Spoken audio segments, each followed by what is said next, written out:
Hello YouTube, how is it going? I am HelloKitties, and I got some Domination here for you, the groundwork Domination on the state, and I apologize sincerely for not uploading a video sooner. But just working on those montage clips, which I don't know. I don't think I'm gonna work. I think I'm gonna be focusing more on commentaries, more than actual montages. I mean, I'll play search, I'll snap in search. And once I get enough clips, I'll do that. But I guess I'll focus more on getting gameplay commentary footage for you. As that's kind of what I'd rather focus on more as my part in the community. But moving on to the video, today I'm using the AUG bar with, I believe it's Grip, Slide of Hand Pro, Stopping Power Pro, and Ninja Pro. I wasn't really using Scavenger because it has a lot of ammo. I mean, it can hold a lot of ammo for. Okay, I'll get into that, but I wasn't really expecting to do well, but I did, and I had the G18 Akimbo, as my secondaries, but I use them quite a bit, so I just figured I have those. I don't really need Scavenger. It's an LMG. You might want to have Side of Hand Pro. Just because it benefits that. It benefits. Side of Hand Pro and Lightweight just benefit in a light machine gun perk. Because if you can run faster and aim in faster, it's just like an assault rifle. Or, yeah, it's probably not an SMG, but. Actually, the AUG bar is kind of just like an assault rifle. It's just in the wrong class. It aims in fast. You run a decent speed with it. You reload quickly with it.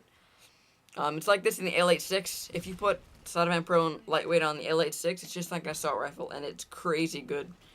I was using it a lot in search, and I was just like, first game I used it, I got 8 kills in the first 2 rounds or something like that, and then I started sucking for some reason, but, it's still good. But I was also kind of veer away from the gameplay, but Modern Warfare 2 hasn't really been doing it for me lately. I've actually purchased World at War, and I've been playing that quite a bit. I'm already level 30 from like having it for like 3 days. But I'm kind of a fan of World at War. I like it.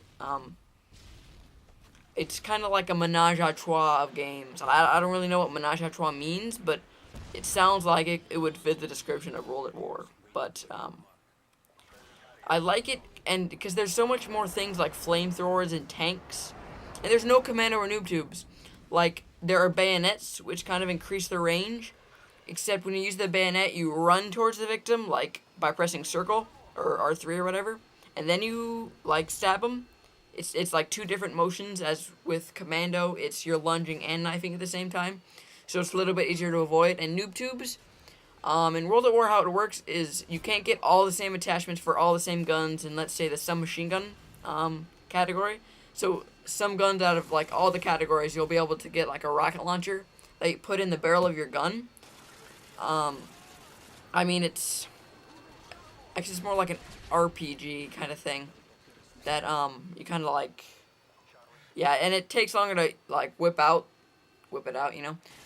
than the noob tube, and it goes straight instead of like lunging it like the noob tube, and you have to get like 150 kills with really bad weapons. So I mean, it's you don't really see. I've only been killed by one of them once, by one of those noob tubes, and nobody ever uses the bayonet because it kind of sucks because it takes enough attachment and there's no bling.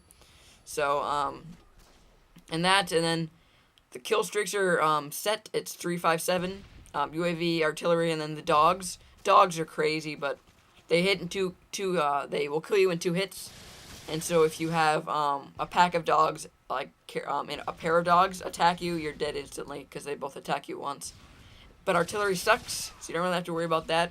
I rarely get killed by artillery. It's just because it doesn't come out in one burst. It'll kind of come out in a 20-second period or whatever of just kind of dropping noob tubes from the sky. It's kind of like that kind of power.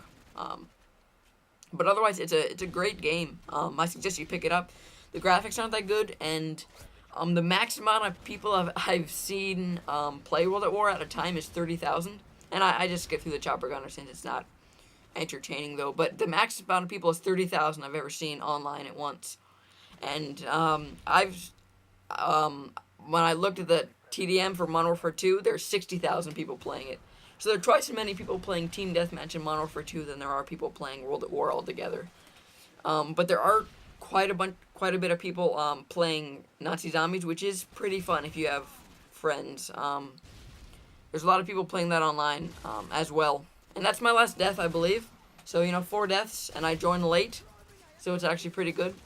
World at War actually has 3 map packs, and since they don't really make map packs anymore for the game, you can buy them in a bundle for $25. So it's 3 map packs, 9 multiplayer maps, and then there's 3 Nazi zombie maps, which are fun to play on because they're different areas and then different monsters come at you. It's actually really fun. A lot of people are level 1 on the online, but play a lot of Nazi zombies, and it's actually pretty fun. If you just have a lot of people you want to play it with. Hold on, I'm gonna take a sip of my lactose-free chocolate milk. That is the good stuff. What was I saying? I prefer World at War over COD 4. I don't really know why. It's kind of a new thing, and I guess Call of Duty 4 is kind of just like Modern Warfare 2, with the noob tubes and kind of annoying things. World at War is kind of better than that because all the annoying stuff nobody ever uses, like flamethrowers, because you have to be level 65 to use them. So they kind of made it so the annoying things would be more difficult to obtain, but we are out of time. I hope to bring you a World at War commentary soon. The final score was 42-4. I hope you enjoyed.